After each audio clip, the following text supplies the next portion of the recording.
Welcome to the Food Junkies podcast. Here, we aim to provide you with the experience, strength, and hope of professionals actively working on the front lines in the field of food addiction. The purpose of our show is to educate you, the listener, and increase overall awareness about food addiction as a disease with abstinence as the solution. Here, we talk about all things recovery. Most importantly, how to thrive rather than just survive. So stay positive, make a change for yourself, tell others about your change, and hopefully the message will spread. This week, we are honored to have the incredible Peirce Thompson on our show.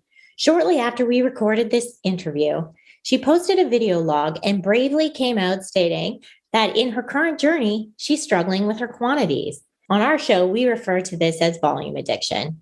She stated that when she was eating out, she wasn't weighing and measuring, she was not following her one plate rule, she was eating off other people's plates, and her weight was going up. Some of these behaviors dated back to 2 years ago. This would have been a very humbling, difficult thing for her to share with the world. She did even receive some backlash from her Brightline community. There were people supporting her, but also people shocked and felt like they were lied to. We thought this might be an excellent opportunity to talk about the power of denial and the role it plays in addiction recovery. It's the I don't even know that I'm lying to myself disease. Denial is a state where you deny or distort reality. What's really happening? The American Psychological Association defines denial as an involuntary defense mechanism. It aims to ignore negative or unpleasant thoughts or feelings. It's a powerful coping tool to delay facing the truth. You might ignore the problem, minimize people's concerns, blame others for your issues. However, the self-deception is the most powerful denial mechanism, where the individual is able to convince themselves that things aren't as bad or severe as they really are. It's an involuntary process that functions to help a person resolve that emotional conflict or ease their anxiety. It explains how people with this disease will lose their jobs, their health, or their family because they're just not even aware how bad things are. What Susan did differently was she got honest about it with everyone in the world, including her Brightline community. This is real bravery in recovery. She didn't do it for anyone else but herself. She put her recovery needs first, no matter the consequences. She shared her experience to help others in their food addiction recovery journey. She realized an eating behavior she needed to address, journaled about it, examined it in a new light. She got it out of her head and on paper so she could think about it in a different way, with new eyes, get some fresh perspective around it. She checked in with her accountability partners. She checked in with herself. She did what she felt she needed to do. And for her, that meant starting back on day one. That's not the process for all of us, but that really, in her explanation, which I encourage you to watch, she felt that that is what she needed to do. Here on our podcast, we stand behind Susan and her choice to share her humanness. As leaders in this field, it's our responsibility to model reality, imperfection, and that mistakes can happen. And when they happen, the growth that can occur because of them. Don't judge the journey. It will be individual for all of us. We caution putting anyone's recovery on a pedestal. We instead encourage you to connect with someone's story rather than compare. She didn't crash her car. She just swerved off the road a little. Diet culture has led us to believe that we need to operate our food plan like robots. That's just not how life works. It will never be perfect. This is a lifelong journey. So thank you for joining us today as part of your regular recovery checkup. Please know you are a part of our recovery routine too. We can't do this alone. We get better together. Enjoy this interview with Susan as she models a level of vulnerability that is sometimes required to take our next steps and enter that new level of recovery we are seeking. Welcome to the Food Junkies podcast. I am your co-host today, along with Clarissa Kennedy. Today, we are interviewing Bright Line's Susan Peirce Thompson. Dr. Susan Peirce Thompson is the New York Times best-selling author of Bright Line Eating, The Science of Living Happy, Thin, and Free. She has a sister book called the official Bright Line's Eating Cookbook, Weight Loss Made Simple, and she has just published another book which every food addict should read called ReZoom, The Powerful Reframe to End the Crash and Burn Cycle of Food Addiction. Dr. Thompson is an adjunct professor, associate professor of brain and cognitive science at the University of Rochester. She is president of the Institute for Sustainable Weight Loss, a nonprofit foundation whose mission is to conduct and disseminate research on the science of effective and sustainable weight loss. Susan is best known as founder and CEO of Bright Line Eating Solutions, dedicated to creating a solution for anyone truly ready to lose excess weight and keep it off long term. Her program spans over 60 countries and has hundreds of thousands of participants. So welcome, Susan. Thanks, Vera. It's so great to be here with you. Yeah, we're thrilled to have you on. So we always start with the personal. So how did you get into the whole area of food addiction? Essentially, what was your first aha moment? And then into Bright Line Eating, like that whole phenomenon of Bright Line Eating. Oh my gosh, I could tell such a long version of this story. I'll try to keep it really succinct. So I come by this really honestly. I have a background of addiction, just personally being addicted to stuff. I have a brain that just gets addicted. And really, my first serious addiction was to drugs. I had a weight problem already, and part of why I liked drugs so much was because they helped me manage my food and my weight. But really, I was also partying, exploring. I was a teenager. I did my first drug when I was 14, but it escalated, and I found speed when I was 16, crystal meth, and did that till I dropped out of high school with drug-induced psychosis, and really it scrambled my brain pretty bad. Finally quit that, and then found cocaine and started freebasing it, and that led to me smoking crack. And so by the age of 19, I was just basically a crack addict and a prostitute, living in loops from the crack house out to prostitute and back into the crack house. And I didn't have a place to live. And I spent a while in pretty bad shape. And when just after the age of 20, I got clean and sober. That's the first aha moment, was I am an addict and recovery is possible. And I haven't had a drink or a drug in 27 years. Thank God. And, the longer version of that story is fun because I really had no business showing up at that 12-step meeting for recovery. A really cute guy that I met at a gas station took me to this meeting on our first date, but it stuck. I just loved it. But I got fat really fast, and I started struggling with my food really fast. But because of how hard I had used drugs and for how long, it was really obvious to me at a certain point that I was not just eating, I was using this food. I had another aha moment around the food addiction when I tell this in my book, ReZoom. I tell the story of, I was in my first year clean and sober, and I would go to this midnight meeting every night and swing by the grocery store afterwards to get all kinds of food to eat for the rest of the night. So we're talking like 1:30 in the morning, I'm hitting the grocery store or a drive-through kind of place. But this one time I'd gotten just like loads of binge foods, tons of them, like all the things, right? All the different, anyway. And I was smoking cigarettes outside at my apartment and then coming in and binging and watching TV. And I came back into the apartment after smoking a cigarette, and the TV programming was done for the day. It was like 4 a.m. And I don't know, I'm old enough that, there's like these vertical bars and it's just going, boo. Like there's no more TV, lady, and I just looked at like the pots and the plates and the raw this and the packages of that and all this stuff that was on my floor. And I just thought, this is not sober behavior. I'm using again. It was just like being in the crack house. So that was that aha moment. I found one 12-step program for food, found another one, blah, blah, blah.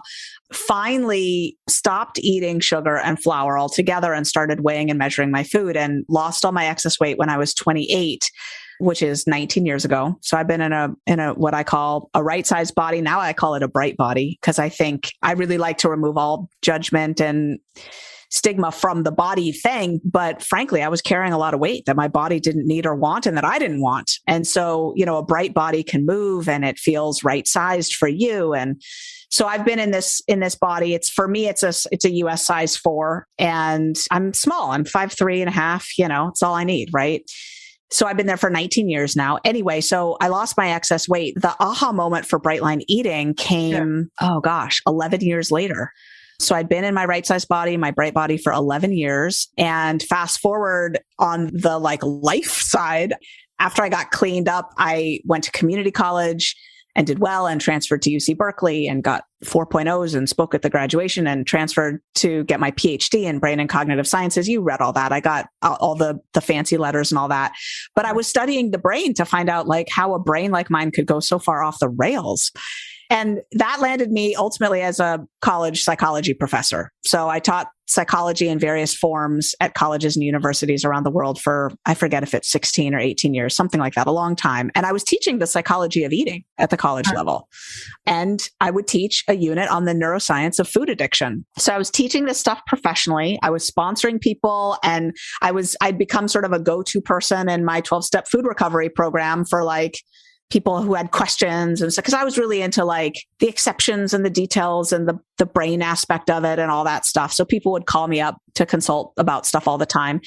So one morning in my morning meditation, because I meditate for 30 minutes every morning, this was January 26th, 2014.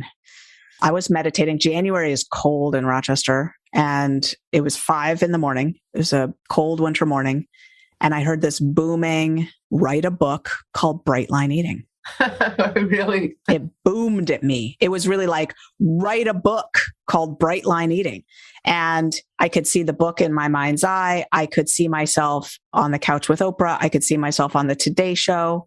And then I also started to kind of rock back and forth in my meditation. And what was happening was I was being hit with the energetic waves of the desperation and the prayers of people praying in the fetal position on the floor like I used to. God, please solve this food problem, this weight problem. I can't do it. I'm so fed up. I need help with this. And I could feel these prayers coming at me. And I don't know, to this day, was that people praying right then or from the past or from the future or whatever? I mean, I suspect at any given moment, there's lots of people praying that prayer. And it came. So at that moment in time, I was teaching 5 college classes. I had 3 children, ages 6, 2, and 2. No, 6, 6, and 2. My twins are the oldest ones. 6, 6, and 2. 6, 6, and 3, maybe. Anyway. And I was doing about 30 hours a week of volunteer work for food addicts around the world. And I had no time for anything. And I was the assistant chair of the psychology department in my college. I had no time for anything. And it came with such force that I started getting up at 4:25 in the morning so that I could be writing on a book proposal from 4:30 to 5 in the morning before I meditated. That was the only slice of time I had. Anyway, and that was January, by the end of January 2014, by the end of 2015, there were 110,000 people on an email list receiving emails from me about the psychology and neuroscience of really sustainable weight loss, And since then, I've been educating people about this. So that's how it started. That was as fast as I could do. Yeah. I spared you the 30-minute version. Well, it's a very moving version. And I'm sure as you were saying it, there are people listening to this podcast right now with that same desperation. So my sense is that you probably tapped into something, a collective unconscious that is there all the time. But for some reason, it opened up for you, because one of the questions I wanted to ask you is, so that was in 2014. I'm pretty sure I've been around since then. There's been a number of us who have been talking food addiction, and you broke through this wall of disbelief somehow. I mean, Susan, you I don't know if you have been on Oprah, but you've certainly been up there in those upper echelons of people who need, the influencers who can get this message out. And Brightline has broken that barrier. And so has your book, you're a New York Times bestseller. How did you do that? I mean, was it just that you were the chosen one? I don't know. I applaud you for that. Yeah, thank you. I don't know. I think I think there is some luck involved for sure. You luck, chosen, whatever. I don't know how these things work. It's way above my pay grade, right? But there was some serendipity that fell into play because in 2014, this guy named Jeff Walker was launching his book Launch, which became a #1 New York Times bestseller, something like Launch, an internet millionaire's secret formula to sell anything online and make a lot of money and live the life of your dreams or something. Yeah. And I stumbled into his vortex online and I started learning how to build a following online from him and his courses, not him personally at first, of course, but ultimately him personally. I spent many years in his very private, very exclusive mastermind group with 50 people and whatever. And I think basically, Vera, I tapped into some ways of spreading a message online that are really effective. And then training that I got when I was a kid, I was an actress when I was a kid on stage. I used to star in plays in San Francisco when I was growing up. I quit when I was 12 because I got too fat from my perspective to be an actress. But, at the age of 10, I wasn't overweight yet, and I was starring in plays in San Francisco. So I knew how to talk and I knew how to perform, if you will. And that combined with my, academic background, which not everyone who wants to talk about this has that, right? It's really not a nutritional topic, right? It's a brain science topic. It's like how you're thinking. Yeah. And so, when I majored at UC Berkeley in cognitive science, that was a brand new major. And when I got my Ph.D. in brain and cognitive sciences, when I applied to that, there were exactly 5 programs in the world for a Ph.D. in that. That's it. I applied to them, the 5 programs. And so I happen to be, it's sort of like if you read the biography of Bill Gates, and I'm not comparing myself to Bill Gates, I'm just saying, when certain people do break through, it's more the happenstance of timing. Yeah. Like they're ready at the time that the resources are available in the world to be able to enable their success, right? Yeah. And they've got the passion to really chase it down, right? And you certainly have the passion, and you're also very eloquent. Like both of your books are you just say it right on exactly. And the other thing is that we said about this earlier in the podcast, or before we started, you got the street creds. Like really, if I could just say, if people don't know, crystal meth, it's like the fentanyl of opiates. Crystal meth is the worst of all the stimulants. And if you can beat that and say, and this is the next piece I want to get to, is how can you possibly say that sugar addiction is stronger than that? But I believe you. It is. You can say it because you know both angles. So food is harder. Food is the hardest. So let's talk about that. Why do you say that it's the hardest? And it is. Listen to this. It is. There are 7 reasons. I go through them in my book, ReZoom. And for anyone who's going to look up that book, it's spelled ReZoom, like Zoom. Do it fast. ReZoom. Get back on track fast. But okay, I'll just blast through them. All right, as fast as I can. Number 1, it's the only addiction that's both a substance and a process addiction. Look it up. So sugar is processed and flour are processed just like heroin and cocaine are processed. You take an innocuous plant-based substance, you extract the inner essence of it, you refine and purify it down into a fine powder. You're making a drug, right? That's a substance addiction. But most often food is classified as a behavioral addiction. It's the eating of it that creates the addiction. Well, there's no other addiction that's both a substance and a process addiction. It's the only one, which means it's recruiting all of that neurocircuitry and all of this neurocircuitry. Double the whammy. Yeah. Number 2, it's not the only addiction, but it's one of 2 addictions, food and sex, right? But it's the only substance addiction that hijacks wiring that is so primitive. We were not hardwired to spend most of our waking day seeking out and procuring cocaine or alcohol and consuming it like our life depended on it. But that's exactly how the brain was designed when it comes to food, right? And so the underlying circuits that are being hijacked are way more powerful for food. Number 3, you can't just stop eating, which, oh my gosh, anyone who's ever tried to recover knows, oh my gosh, the slippery slope. It's a nightmare, right? Like the slippery slope. It's like, where are the boundaries? If I could just stop eating altogether, it would be so much easier. Number 4, food addiction is the only addiction that creates an ancillary, a side problem that's fatal. And when you try to solve it, drives you back to the primary addiction. I'm talking about weight gain, right? So now imagine a world in which the only comparable thing would be imagine a world in which drinking alcohol caused fatal acne, disfiguring, permanent, fatal acne. And now you quit drinking, but that's fine. You're now a sober alcoholic, but you still have the acne. And this acne is going to kill you 5, 10, 15 years, 20 years earlier, and in pain. It's going to cause you pain and kill you before your time. So now you go trying to find a solution for this acne. Well, there's one treatment for it. And the main side effect is it causes alcohol cravings. Imagine that, the loop you'd be in, right? Well, that's exactly what food addiction does. It causes this weight problem, which now will kill you from all kinds of, heart disease, diabetes, and now COVID. Thank you.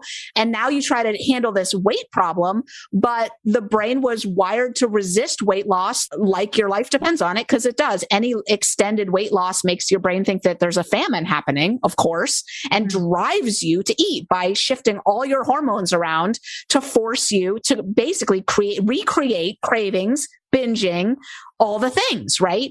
So there's that maddening loop. No other drug has that, right? It's not like when your liver is healing from alcohol use, it causes alcohol cravings. It's not like when your lungs are healing after you've quit smoking, that causes smoking cravings. Like, it's ridiculous. It's terrible. Number 5, 4, 3, 4, 5, I don't know. The food industry.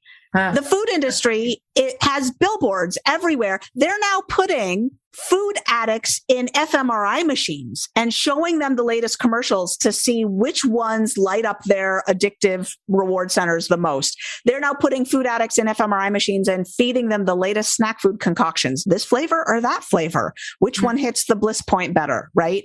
When I quit smoking crack, I got a job at a movie theater selling popcorn. And as I bicycled to work, I wasn't confronted with any advertisements or cues or incentives to smoke crack. Not a logo, not a place that sold it, nothing, right? If I didn't voluntarily drive over into the neighborhood where they were selling crack, there were no cues to smoke crack. But all day long, I would be cued by the food industry to eat addictive foods. The last 2 are, there is no other used substance that is addictive that has anything comparable in terms of the frequency and the ubiquity of triggers or cues to consume. So what I mean is, like, anyone who's ever smoked cigarettes knows that for probably months or years after you quit, you walk out of a restaurant or a movie theater and you get triggered like, oh, a cigarette would be good, because you always light up a cigarette when you walk out of a restaurant or a movie theater, right? Well, when you're a food addict, you get cued as you're walking into the movie theater and out of and everywhere you go. It's like you can't even go into a business meeting at 10 a.m. without them passing around Danish and bagels and pointing you to the coffee station with the cream and sugar, right? It's like it's everywhere. So the times of day you eat all day long, the average person in America is right now eating from the moment they wake up, they're consuming calories until the moment they pass out at night. Like literally every waking moment, they're consuming food on average. So when you quit, the whole day becomes a conditioned reinforcer to go back to the sauce, right? And then finally, there's nothing even remotely comparable in terms of social pressure with any other drug. Like, you try to give up any drug, people are happy for you, they pat you on the back, but try to tell people you don't eat pumpkin pie on Thanksgiving or whatever your holiday is or whatever, right? The pressure. And that's not just social pressure, but it's brain wiring, right? We eat to bond. And it doesn't feel safe from like a survival perspective to eat different than your clan or your tribe, because people eat the same as the people in their clan or their tribe, and you get kicked out of your clan or your tribe and you're not going to survive out there. Exactly. So this is very hardwired social wiring to fit in when it comes to food. And so it's like, it's not just a little bit harder to quit food addiction than crack cocaine addiction. It's way harder. Yeah, and what is just so insane about it is it's also way harder to convince the establishment, the medical establishment, that it is in fact an addiction. Not even that it's way harder, but that it's even an addiction. But let's not go down that rabbit hole because we've been that. Well, and I just got to say, Vera, the tide is turning. I think we need to maybe shift our perspective on that because I've got doctors coming out of the woodwork. You know, the president of the board of the American Academy of Lifestyle Medicine endorsed my latest book, loves it, just says, oh, high time. And, you know, it was a couple years after I published my first book, Bright Line Eating, that, you know, the New York Times in op-eds started talking about sugar and flour addiction and so forth. So I think the tide is turning. Okay, that's great. That's great. I'm very happy to hear that. Now, one of the things you said, I'm going to grab this before we get, because I want to ask about the bright lines in your new book as well. But you mentioned, I just pick up on this all the time because there's such a big craze about intermittent fasting and basically fasting. And you mentioned as one of your key reasons why food addiction is so hard is that we're wired to eat. And when we're hungry, we're wired to overeat, or basically that's sort of part of it. So I want to ask you about bright lines and the food plan, but I'm going to ask the question first. I should wait, but just in case we don't get to it, because I want to ask this question so much. What do you do when somebody says to you, I'm a bright liner, I want to do this, but I want to fast? Yeah, you know, it's a very nuanced answer. I actually, the science on fasting and intermittent fasting is incredibly strong, incredibly strong. From a health point of view, it's incredibly strong. But you and I both know that if you have food addiction, you've got to be careful to protect that as well. So here's some thoughts. One is the experts I know who support intermittent fasting would say that for long-term daily use, the best thing to do is actually to set up approximately a 12 to 16 hour fasting window, ideally maybe 13, 14, 15 hour fasting window, and leave it at that. And that's what I do. I eat my breakfast at 9 and I prefer 9 a.m. So I'm not putting any calories into my body until 9 a.m. usually. That's not because I'm virtuous. It's because I work out and I meditate and I get my kids off to school and I do a bunch of stuff. And then I have time to eat breakfast. And I eat an early dinner, right? So I'm eating at 5 or 6 p.m., right? Then I'm done. That means my body is getting a nice long window to fast. So the autophagy that kicks in, autophagy for your listeners who don't know, anyone out there, is the recycling and the healing and the repair of damaged cell parts and cells. And without that cleanup job, you age way faster and you get sicker way faster. Autophagy kicks in when your system is free of food for quite a while. And by quite a while, I mean 12 hours. You could even up the autophagy you get first thing in the morning by drinking a couple big glasses of water first thing upon awakening, because it really is serum concentrations in your blood of certain proteins and carbohydrates and stuff just need to go down far enough, and you can dilute your blood a little bit more and kick that up. Now, here's the thing. I know that 3 meals a day are great. I don't think it has to be 3. I think it can be 2. I don't really care. I don't care if someone eats 1 meal a day, to be honest. If they want to eat a big meal at 2 in the afternoon or whatever they do and get all their calories then, as long as they're not someone who eating that volume of food triggers a binge, which isn't everybody, right? But quantities trigger binges for a lot of people. So you got to be careful about that. But let's be clear, it's not everybody, right? So we don't need, I'm not someone who's like, we need to have a rigid one size fits all solution. So the thing about meal frequency is it just has to ideally not be too many. There is a big downside to eating 5 times a day or 6. And the reason is that it's just not very automatizable, right? Your habits are going to be all wonky. It's just like none of us would succeed very well at brushing our teeth 6 times a day, right? You wouldn't have the supplies on you. You would just forget. It's just hard. I'm thinking about the hunger itself. When a person is eating, especially if they're not a pure keto where they're eating a lot of proteins and fats and they're trying to get some carbs, that may not sustain a 14-hour window period. And if they're hungry, that may trigger a binge, right? For some people, yeah. So absolutely. So Vera, let me just be clear here. I'm not talking about my standard to everyone recommendations. My recommendations out of the gate are eat breakfast at breakfast time, lunch at lunchtime, dinner at dinner time. Try not to let more than 4 to 6 hours go between meals. Absolutely. Right. I mean, of course, the nighttime fasting window is going to be longer than that. But what I'm saying, Vera, is for people who the question you asked was if someone wants to fast, right? If they know it works for them, or if they have a medical reason why they want to do it, I'm saying it's doable for a lot of people given these circumstances. Now, a pure water fast is also doable. I did a 10-day water fast. I don't know how long ago, 5 years ago or something. I did a 3-day or a 5-day or something and a 10-day. Literally, I had nothing but water for 10 days. And what I found was that the refeeding was easy at first because my digestive system had completely shut down. So for a day, it was kind of hard to eat anything really. But then I was voracious, right? And that's what you're talking about, Vera, is like, what do you do about that? Yeah. And you've got to have really good supports if you're going to do that, coming back into refeeding. And you've got to have a plan for the hungry food monster that's going to want to just, regain, replace essentially all that lost fuel. So it's doable though. And to be honest, I haven't redone that experiment. I would like to redo that experiment of the pure, like I would do a 5-day now, or maybe a 3 to 5 day and just see what happens with the hungry food monster that gets kicked up. Cause it is an issue. It is an issue. There's a Facebook group called Bright Fasters, of people who have a lot more experience than I have guiding people through fasting, people who have food addiction and who are looking at blending fasting with this kind of food recovery that we do. Yeah. So what I usually recommend is that it's a good idea for some people for health reasons, but it should never be done alone. It should be done with a seasoned coach, somebody who knows about food addiction, especially. Okay. So Susan, you're right. We're already halfway through and we haven't even touched a tenth of the questions. So is it possible can you give like just a 2-3 sentence summary of the Bright Lines book? Because I want to get to the ReZoom. I don't want to spend time on the Bright Line, but just basically to entice people to read it because it's worth reading. Yeah. Right. So the first book, Bright Line Eating, really provides the most in-depth exposition or treatment that I've ever seen anywhere of the psychology and neuroscience of food addiction, really from the perspective of how the addictive foods climb into your head and convince you to keep breaking your promises to yourself. There's a trail of logic that goes from, why isn't your willpower working?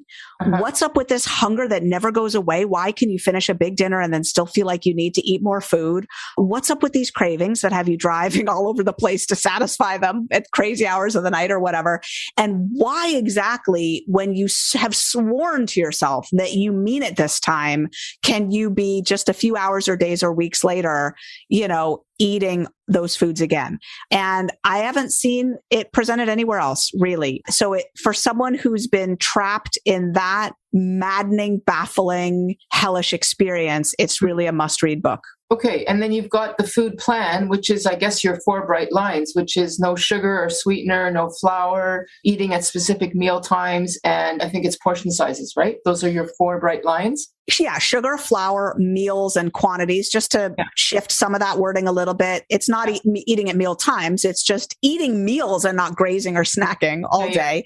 Okay. And quantities, the quantities are pretty huge, actually. It's more just bounding them. So that handles the process addiction, can I eat now? Can I eat now? Can I eat now? Having a brain that's just saying that to you all the time, right? And you've got this whole support community around that. So it's not just the food, but it's the support community. So I don't know when you started your vlogs, your video blogs. I think it's like 7 years ago now. Yeah. I've been putting out a weekly video for 7 years. It's a library that's available I'm still doing it every Wednesday. A new one came out. Yeah. Every Wednesday. Okay. And then you've got a Facebook group now, and it looks like you just got a podcast as well. The vlog comes out on podcast. Okay. The vlog comes out on podcast. So those are one and the same. The community is really in the membership. So if you go to brightlineeating.com, and Bright is BRIGHT. If you go to brightlineeating.com, it's only $20 a month now. It's amazing value. And we hold your hand and get you started and then take you all the way to living at maintenance, for years and years and years. Yeah. Okay. So that's sort of where we are up to date. And then and you just came out with this new book, ReZoom. So tell us about that. How did you get that title? What's the essence of that?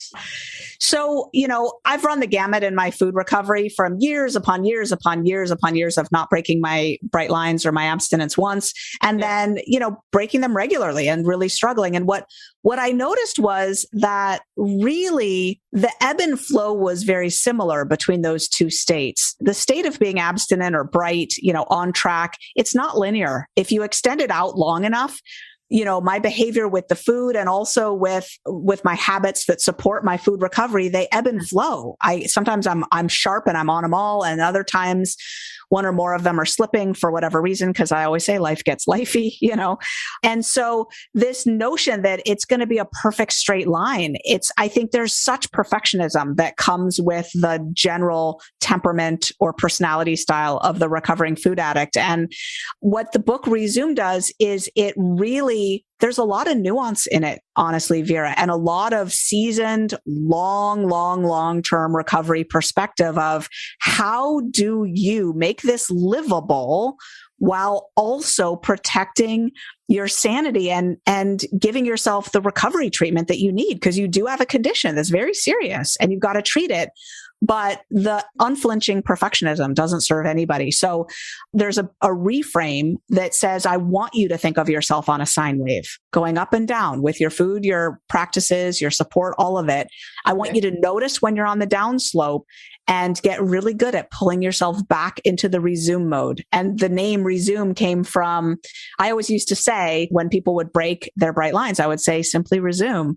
And someone in our Bright Lifers community in our membership at one point said, let's spell it ReZoom, ReZoom, Zoom fast, because one of the principles is do it fast, as soon as you can, right away the next opportunity, get back on track. Can you give an illustration? Like when I think about the sine wave for myself, I think, well, there's sometimes when my 4 ounces is actually 4.2 ounces. And, I don't freak out and throw out the whole thing and do it again. Or maybe I'll eat a little bit later or sooner or something like that. But can you give an illustration? And if you'd be willing to give yourself as an illustration, if you said yourself you had some slippery times and you've reined yourself back in, presumably using this perspective. So can you just tell how you got back? Because I'm assuming you're back to sobriety now. Yes, I'm abstinent or bright or whatever you want to call it again for 2.5 years or something now. Again, 19 years, like I said, since the beginning of starting this way of life. I think the most recent one is I had COVID recently, and I had a pretty bad case of it. So I felt like I had no energy. I was like I had mono or something for 2 weeks, and then another 2 weeks of feeling kind of crummy. And that coincided with our fridge breaking. And so that in the scale. Oh no. Yeah. And I got 3 kids and we all got COVID. My husband, me, 3 kids. And our nanny isn't coming around because she got COVID too. So she's in her house. And what happened was we started ordering out a lot, right? So now I'm eating foods from restaurants. And what happened was the sexiness of that food sort of climbed into my head and started to, I started to think about, like, the food chatter was back in my head. I'm normally very peaceful around food. I don't think about it. I always say ideally you want your eating to be like a hot shower, right? Great when it's happening and you're not thinking about it at all for the rest of the day, right? I mean, if you really focus on it, it's more than great. It's miraculously fabulous. It's amazing. But I'm never thinking about it beforehand or after. It's just done. It's routine, right? That's neutrality. And my food suddenly was very not neutral anymore. And, I just recently resumed where I started writing down my food the night before again. I don't always do that. I don't need to usually, but I started writing down my food. I started committing it to a friend in recovery, a buddy, just in Bright Line Eating, texting her my food. My ReZoom all started with talking with a friend of mine and saying, look, I'm just eating out all the time. My weight crept up by whatever, like I'm still wearing my size 4 clothes, like I don't know, 4 pounds or something, like whatever, that'll be off in a couple weeks. But I don't think of that as like not my bright body anymore. My bright body can be anywhere between 104 pounds and 105 or 125. Like I'm a size 4 at all of those weights, Right. So that's an example of what I mean. So it's kind of like what we might say is a slip as opposed to a relapse, or a lapse versus a relapse. Yeah. And I don't think of it. I have a section in the book, ReZoom, of like, what's a break? And I'm like, don't call this a break. It's not helpful unless the only thing look, if you eat a plate of cookies, it's a break. I can't help you there. But anything, really the other stuff is like, it's only helpful to put yourself back at day one if truly you're not surrendered, your heart's not in it, and your whole program needs to be demolished and built again from the ground up. Okay. Other than that, really, I find it's a very controlling, perfectionistic part of us that wants go back to day one, go back to day one. I'm like, no, just say, look, some red flags. I need to get back. I need to get my serenity back. I'm going to get back on. Okay. Now I have a question that I don't want to lose sight of, but Chrissy, I know that you wanted to ask some stuff about the others. You introduced some new information in ReZoom, like I'll let Chrissy sort of take you there, but make sure you leave me some time because I want to ask about the self-led piece, which is at the end. But go ahead, Chrissy. Yeah, I just wondered if you could speak a little bit more about the internal family systems and, how, you introduced that concept. And I have a lot of clients that I work with that they have been able to identify with these different parts, the indulger, the controller, perfectionist. Can you just share with our audience a little bit more about that and how that can be helpful for them? Yeah, totally. So for those who don't know, internal family systems is a new sort of branch of psychology that points out the age-old fact that we're not unified inside our psyches at all. Socrates pointed that out. Look, he said, one mind cannot both want and not want at the same time. Therefore, we are all at least two. And basically, we have parts, right? The part of us that wants the cookie, the part of us that doesn't want the cookie. And on a food recovery journey, this perspective of parts work, and I was first introduced to it by a genius named Everett Considine, who's a highly certified internal family systems coach and practitioner. He's amazing. And he does bright line eating himself, and he works with our clients as well in bright line eating. And so, yeah, that's where it comes from. And the idea is when you recognize that one part of you wants to run the most perfect program and dot the I's and cross the T's and write down the food and never deviate at all. And another part of you just thinks that this is ridiculous. And why are we being so extreme about all this? And it's so rigid and it just wants to rebel and just quit the whole thing. And then another part of us just really wants to eat, right? And wants to eat for comfort, wants to eat for entertainment, and then another part of us doesn't want to work our program because we want to care for everyone else and we want to, take care of them, and we don't have time to meditate or make phone calls. We've got, kids and a mother in the hospital and, a spouse. And so these are all archetypes of the parts of us that are in play. And when you recognize that, Vera, I'm going to get to your question before you even ask it, there's a highest self behind all this, right? That's really us. We're not all a jumble of parts. We actually truly are a calm, clear, connected, courageous, creative, curious, highest self, authentic self, highest self, clear self. And that self, if you have spiritual, inclinations, you can call it, your soul or divine or, the part of you that was created in the image of God. Or if you don't have spiritual leanings, this is actually a way in to a very helpful perspective to allow you to access the best in you that can support you on your food journey. And this is where the idea of a self-led program comes in. So, Vera, do you want to ask me the question that you were going to ask? Well, yeah, I wanted you to define what that meant. And then also, how do you know when you're there versus the addict fooling you into thinking you can manage and then therefore slip and slide? Yeah, great question. Okay. So what I've noticed is that the food controller really is in charge often when we're in recovery. And that's okay. That's okay. The food controller has been trying to manage our food all along. And what it's so grateful for is to have the support of the clarity about what to eat and what not to eat and when and how and why, and people to call and disciplines to work. And the food controller finally gets the support that it needs to be successful. And oh my gosh, the food controller loves this recovery journey. Finally, we're abstaining from those foods that cause us problems. That's not a bad thing, right? The food indulger is still there in its it's various ways, whether it's it's the negotiator trying to say, oh, well, you could swap this for that and it'll be okay because of this. Or it's the like the impulsive child that's just grabbing something off the kitchen counter and just shoving it in your mouth. And you're like, what just happened? Or whatever. There's all these archetypes of the food indulger. But the reality is, in my experience, that running a food controller-led program for years and decades has a downside. It's got a lot of upsides too. You'll lose your weight. You'll stay abstinent or bright, whatever you call it, right? You'll be successful, right?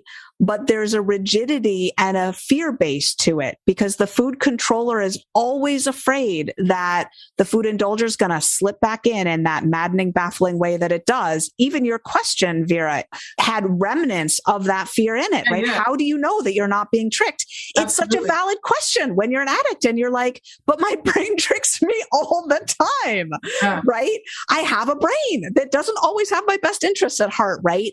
But when you use this parts language, it's not just your brain, it's these parts, right? So which part is it? What are they saying? So anytime you're manifesting the 8 C's, you're calm, clear, you're compassionate, you're connected, you're confident, you're curious, and you're courageous, right? Those are the 8 C's. When you're manifesting those, you're in your highest self. When you're making decisions from that place, you're running a self-led program. And the way you can tell the difference, Vera, let me give you a scenario. Let's imagine you're writing down your food the night before, and your job is to eat only and exactly that. You're in recovery. And you wrote down chicken and a salad and like grilled, sauteed onions and peppers for your dinner, right? That's what you're eating. Yeah. Well, at 4:00 in the afternoon, your kid gets an ear infection and is screaming, and you're now taking them to the urgent care. And you don't get home until 7:45 p.m. And a part of you is thinking, it's going to take me 45 minutes or an hour to slice onions and peppers and fire the grill and grill the chicken. And I have leftover, protein from last night and a bag of frozen vegetables here, right? Maybe I should do that. Okay. Well, the question is, what's your motive? Is that the hungry food monster saying, give me more food, better food, sexier food? Not really. That's you saying, I got to get to bed, and my other kid needs me to read them a story, right? So I call this a sane choice, right? Make the switch. Make the switch. Maybe your food controller is there saying, that's not what you wrote down the night before. Well, great. Set up a rule for the food controller saying, when we need to make a swap for a sane reason, a good motive, we're going to text so-and-so and we're going to say, hey, buddy in recovery, Joe, Sherry, whatever, I'm changing my dinner and here's why. Spent the afternoon in urgent care. It's gotten too late to start slicing onions. And that would work. That would work, right? Okay. It's a sane choice. Yeah. Okay. So in the program that I'm in, we often have, you say what food you're going to have, or you say, or equivalent. So it would be either 4 or 6 ounces, whatever it is. And if for some reason you can't do that, as long as it's an equivalency of protein or something like that. So that's what it sounds like you're saying. As long as the bright lines or the lines are there, you have some wiggle room, but you're not really outstepping the principle of the program. Yeah. And, coming back to like other topics, right? Like, well, what if my program says you can't eat this food, but I feel like it really would be fine for me? Or what if I want to try fasting or whatever, right? Check your motives, your motives and what energy are you bringing to it? Are you calm, clear, curious, or are you grasping, needy, rebellious? Like what? So I want to use you as an illustration. So a number of years ago, you admit that you did kind of slip. I was on and off for 4 years. That was not your higher led program. That got you into that, right? Initially, no. So with the first break I had after years of, squeaky clean, clear sailing was I was at a baby shower and it was a food indulger thing. I just wanted to keep eating cheese and salami, basically. I was at a baby shower. There was a platter out and I didn't do the thing I should have done is put the amount I was going to eat on a plate and eat that and only that. But no, I just kept going back for more food. That was the first break. After that, it was a mix, Vera. It's not all cut and dried, right? Like the 12-step food program I was in at the time is often very judgmental, controlling, and rigid about stuff. And I really wanted to find a different way. And so there was a lot of highest self-led stuff in there. And so I ran a lot of experiments and I did a lot of finding my path, right? And some of it, I kind of reproved a lot of good old tested, stuff of why we do what we do in recovery. And, there's a lot of things that I do now that, people in that program wouldn't say is within the whatever you just said, within the line, within the rules, within the whatever, right?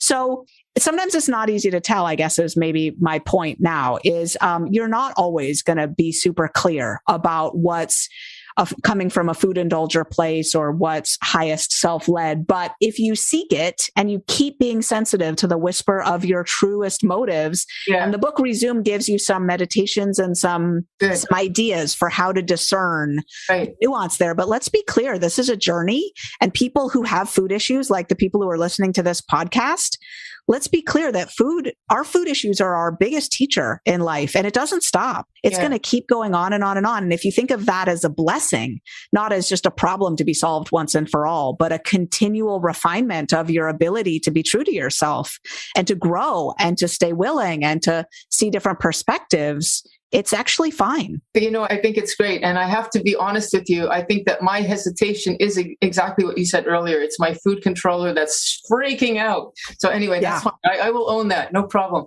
Okay. So we're getting close to our time. I still want to ask about critiques and stuff, but Chrissy, did you have something else before we get to our final questions? I wondered if you could speak. You mentioned it before, kind of the neuroscience behind the volume piece, because we do have a lot of individuals who get off the drug foods, but then they go to the volume next. And could you speak a little bit about that? You mentioned it. You hit it. Yeah. Well, to be very clear, in essence, we don't know. I don't know of any studies on that. I know a little bit about the physiology of how quantity is registered. Like there's stretch receptors in the stomach lining, and there's nutrient density receptors in the stomach lining. And we all know now there's neurons lining the gut, and it's amazing how much serotonin and dopamine are flying around the gut. Oh my gosh, who knew? And, all that stuff. But we don't actually, I don't think, really know why, especially for some people, eating more than a certain volume of food triggers a okay, I'm just going to binge now sort of experience. Yeah. Okay. So good. So before we do our final thing, critiques. I know that Bright Lines has gotten a number of critiques. They're the same critiques that we get, like we're super rigid, the idea of weighing and measuring and all that kind of stuff. It sounds like some of the information in ReZoom has softened some of that. But did you want to speak to some of the, what's the biggest obstacle you've had with your perspective, and how do you deal with that? With the whole Bright Lines approach, food addiction approach? Yeah, it's interesting, Vera. There have been a couple of podcasts that have been really mean and kind of cherry picking data, or perspectives or whatever. Like for example, saying, Susan Peirce Thompson and Bright Line Eating, they say don't exercise. Well, hello, welcome to the world. Exercise is healthy. And it's okay, I know a lot about how great exercise is. And really, I'm just saying, don't start a new exercise program at first, because it'll overload your system. And really, you need to have enough kind of willpower and focus on board to make these food habits automatic. Then start exercising 4 months later. That's all I'm saying. Right. So, but yes. And they'll say things like, there was a time when I early on when I had a hard time, not popping food in my mouth, because I was used to eating while I cooked all the time. Like I think most of us do. And I got so frustrated with that, I put Scotch tape on my mouth, and they're like, she recommends that people put tape on their mouth. It's so inhumane. And all this. And I was like, well, I actually never have recommended that to anybody. I just say that whatever. So I have to say, I'm kind of stunned by if I'm in my highest self, if I'm calm, clear, and not operating from the part of me that wants everyone to like me at all times, right? Or to approve of what I say and do. I'm kind of stunned at how much positive there has been. If you go on Amazon, pardon me here, I'm just going to open up Amazon. This won't take but a second and look at the book, Bright Line Eating, and how many reviews are. I don't know if anyone knows, almost no 4,000, books get 5,000? almost no books get more than 1,000 reviews on Amazon. Like it's really hard to get more. My publisher told me at dinner once, he said, if your book gets more than 1,000 reviews on Amazon, it will sell forever. That's the rule. Man. My mouth is watering. There's now well over 6,000 reviews on Bright Line Eating, and a solid 4.5 stars, like thousands, mostly 5-star reviews. So, there are haters out there, but they're in the minority. They're really in the minority, and they say it's rigid. God bless them. They just don't understand food addiction, right? Exactly. Like that's what we say. Yeah. Let's be clear. The word moderation it's like the word tall. It depends. A tall glass of water is not the same height as a tall man, right? Let's be clear about what moderation means. It depends on the entities involved. The moderate amount of arsenic for me is none. Mm-hmm. It depends on the two entities involved, and you have to figure out an amount that is balanced for their constitution. I'm gonna use that quote. The amount of arsenic in my constitution is none. I like that. For a moderate amount, right? Exactly. Mercury, not even one molecule of mercury, one atom of mercury in your system causes damage. Yeah. So the moderate amount of mercury to ingest is none. And nobody's telling someone who's quit, with a 3-pack of cigarettes a day habit that they should be smoking moderately, right? And the other thing that I love is when people say that, eliminating whole food groups isn't reasonable. And I'm like, when did sugar become a food group? Exactly. Thank you. Are you kidding me? You have to eat to live, but you don't have to eat donuts to live. Like, let's all be really clear about that. I personally eat every whole real food in the world. Every grain, every legume, every nut, every seed, every bean, every vegetable, every fruit, every meat, every dairy, at some point in my bright experience, I will go, yeah, I'll eat that. I have preferences not to eat certain, like I prefer to eat more plants than meat, whatever. But there is I eat food, all of it. I don't eat processed industrial products that come out of the factory and get poured into a bag and sold on a grocery store shelf. I don't eat that. It's not food. All right. Thank you, Chrissy. I'm Susan. So Chrissy, do you want to do our closing questions? Yeah, I'm just wondering, where can our listeners find you and what are you working on next? Yeah, absolutely. So they can find me and everything that I do and love and care about in this professional sense at brightlineeating.com, BRIGHTLINE, brightlineeating.com. And the membership, it's $20 a month. I think it's actually, there's a free trial. Look for the free trial where you just get a couple weeks free just to try it out.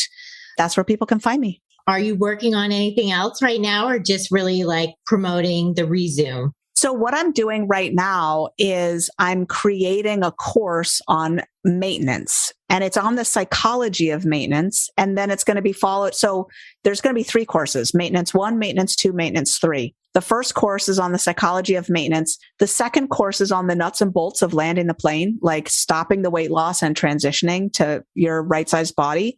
And then the third course is going to be the maintenance dance, like the long-term maintenance dance. Like, what are the issues and what are the things that go into really, because we've got people in Bright Line Eating now that have been maintaining their bright body for 7 years just because of Bright Line Eating. I've been maintaining for 19 years. Vera, I'm sure you've been maintaining for a long time now, right? And it's when you start to put years and years and years up, there's things about it. You know what I mean? Like, it's just an interesting journey. You don't see people losing lots of weight and then truly maintaining a right-sized body for years and decades out there in the world. And I want ultimately, I'll turn this into a book, probably. Yeah. This will probably be it won't be my fourth book that's the other thing I'm working on is a book called Daily Bright, which is going to be a daily meditation reader for Bright Line Eating. Beautiful. Oh, nice.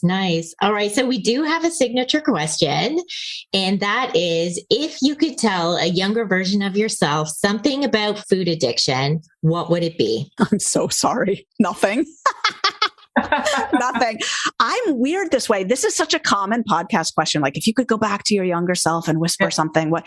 I'm like, no, I got nothing to say to my younger self. And what I mean by that is I don't have any regrets. The journey happened exactly the way it was supposed to happen. And, that younger version of me is probably hiding with a bowl of cookie dough somewhere, and that's fine. She'll get to the point where, she's doing something about that. And I don't need to disrupt her path and tell her anything about anything. What would I say? Go down and food addiction is going to be a big part of your life. But I think that would just weird me out. I just heard this voice that said that food addiction was going to be what? I don't know that would help. Well, so, you got a voice that told you to write bright lines. Very grateful for that. Thank you. Appreciate the tip.